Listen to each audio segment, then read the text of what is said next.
Just a quick video to show you the book that I got in the mail just recently, God's Dwelling Place by John Essex. I ordered it from Study Shelf, Clyde Pilkington's site, studyshelf.com, and now they come quicker. I paid a little extra, but it's worth it, the expedited mail services, because I got it within 3 to 4 days, I think. But well worth it. And I'm going to be sharing this one after God's Celestial Purpose. I'm going through this myself right now, and we'll be sharing it with my audience here. So I'm just going to share the back of this book here, what it says about the book, and then start sharing it later.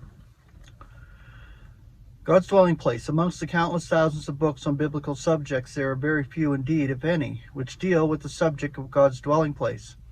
And there is not one known to the writer which deals with the subject in the manner of this book. The subject is surveyed in relation to the purpose of God and his ways with humanity.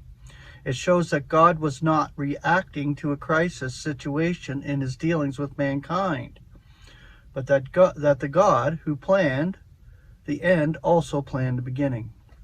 The visible and the temporary aspects of God's dwelling place are reviewed, from the tabernacle in the wilderness to the temples of Solomon, Zerubbabel, and Herod, through to the New Jerusalem, which comes down out of the celestial realm, out of the heavenlies to the new earth.